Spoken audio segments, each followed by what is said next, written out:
Ndabashuhuje rikarimo ageze nk'ibisanzwe. Nimuzi yuko ufite ifoto ya Yamano ari gukubita umusuwagege umupira ari kugusasanura gisibe, cyangwa se ufite akavideo waragasharingiye mugenzi wawe umutera gasibe, yuko navuga yuko ari weho waragutambikana amapyisi utakireba iyo uja, yuko ibyo mwakoze ntago ari sawa. Nimuzi yuko narakagusharingiye ukaza kuvuga ngo nishimwe akagusharingiye cyangwa se kari mageze, ndakwihakana ndakubwira yuko atari njyewe, yuko nta n'ahantu duhuriye, ndavuga yuko tutaziranye, ntankeneye kuja kujya impungure.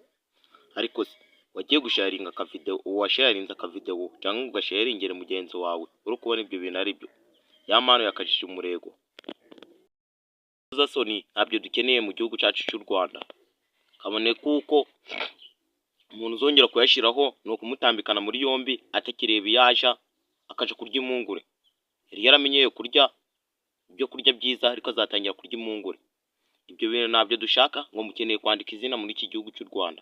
Ese nibyo ugiye kuri kamera wambaye ubusa kugira ngo ubone views? Ibyo bintu ntabiba ari sawa.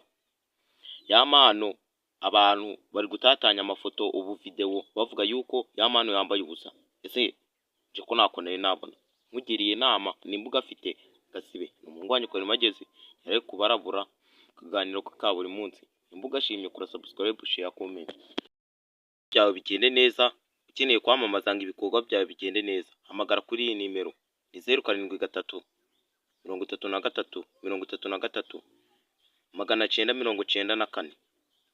Ubundi ibikorwa byawe bigende neza, bibashe kwamamara mu gihugu cyose. Hamagara kuri iyo nimero ndagufasha ibikorwa byawe bigende neza.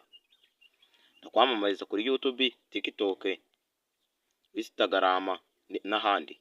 Ndabashuhuje rikarimo ageze. Kora subscribe, share, comment.